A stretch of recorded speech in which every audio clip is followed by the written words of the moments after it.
Hello साथीहरू, नमस्ते। मैले यो पहिलोचोटि बोलेर भिडियो बनाउँदैछु है। कस्तो हुन्छ बोल्न त खासै आउँदैन।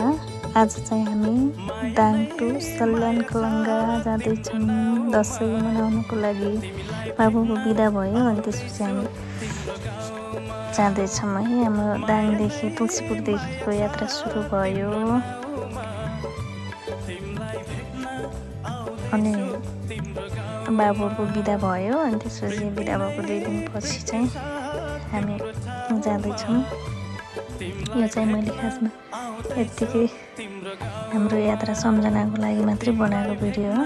ठाउँ ठाउँमा जोस भिडियो बनाउँदै हिँड्दै गर्दा थिएँ।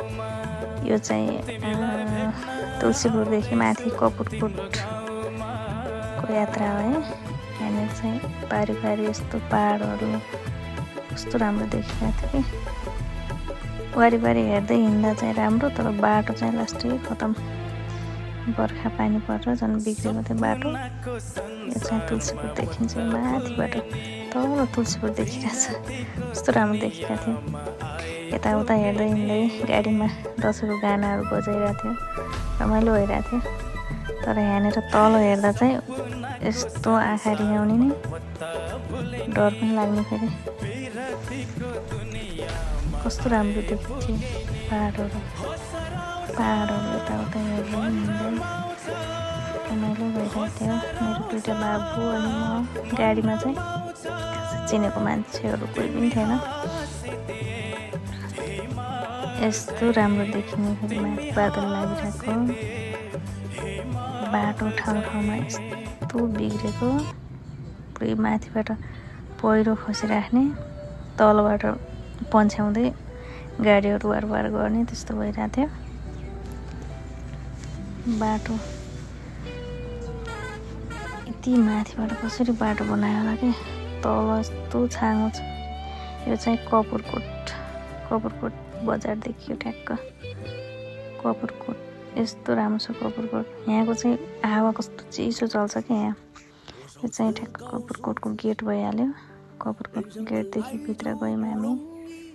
यहाँ कपुरकोटको मौसम चाहिँ कस्तो राम्रो छ क्या, चिसो। गर्मी समयमा पनि चिसो हावा चल्ने क्या, कस्तो राम्रो हुन्छ यहाँको हावापानी चाहिँ।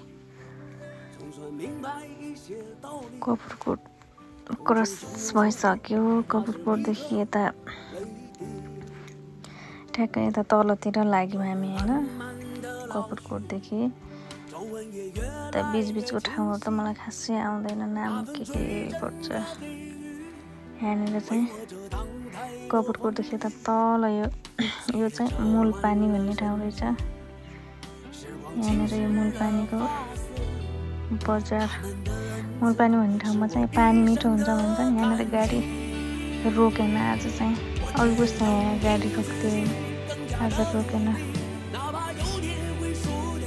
कस्तो हरियाली चाहिँ त्यो भर्खर बर्खा सकेर अनि टाको हरियाली भएको होला नि त।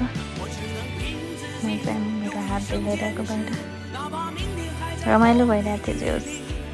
जो भिडियोहरू बनाएर सम्झना हुन्छ नि त। मैले आफूले बोलेर चाहिँ भिडियो कहिल्यै बनाएको थिएन, यो चाहिँ फर्स्ट टाइम हो।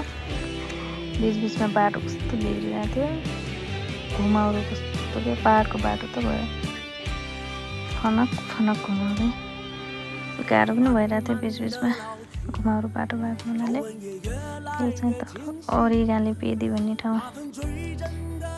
यहाँनिरबाट चाहिँ बाटो त्यस्तो पाहाड मानिन्न, तर यस्तो खोलाको किनार हिँडिरहेको थियो गाडी।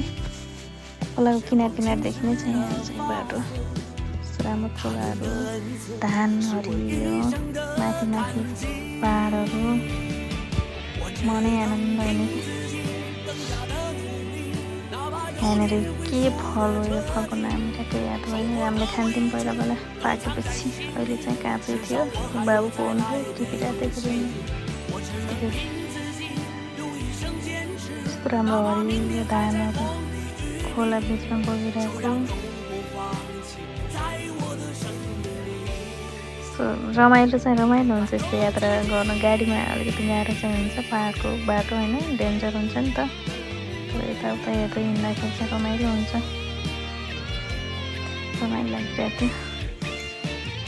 हामी चाहिँ दसैँ मनाउनको लागि जाँदैछौँ घर सल्यान खलङ्गा। यो चाहिँ लुआम बजार। यो उतातिर गएको बाटो चाहिँ उता काभ्रा जान्छ।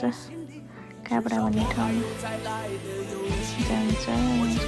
गाडीमा यति धेरै मान्छे बस्यो कि लुआमदेखि पुरै प्याक गाडी त। दाङबाट हिँड्दा चाहिँ खासै मान्छे थिएनन्, गाडी नै भरिरहेको थिएन। यहाँदेखि चाहिँ मान्छे धेरै हुने। यो चाहिँ लुआमको प्रहरी कार्यालय। प्रहरी कार्यालयपछि चाहिँ ठ्याक्क शारदा नदी देखिन्छ। कस्तो राम्रो, वाउ!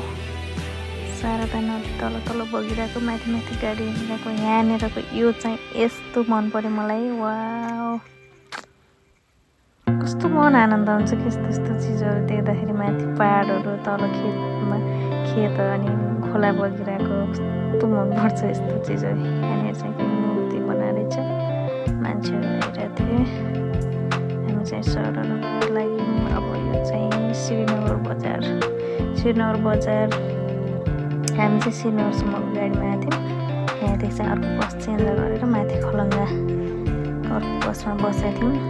यो श्रीनगर बजार सक्यो, त्यसपछि हामी माथि लाग्यौँ खलङ्गा। बाबुले मेरो भिडियो बनाइदिएको थियो। मलाई यस्तो बाटो घुमाउरोमा चाहिँ कस्तो बिचमा चाहिँ हल्का गाह्रो भइरहेको थियो। यहाँनिर सल्लाहहरू कति राम्रो हो क्या। यो सल्लाह मात्रै छ क्या यो खलङ्गा जाने बाटोमा त। सल्लाहभन्दा अरू रुखै देख्दैन क्या मैले। सल्लाह त्यो त सल्यान भने होला है। सल्लाहतिर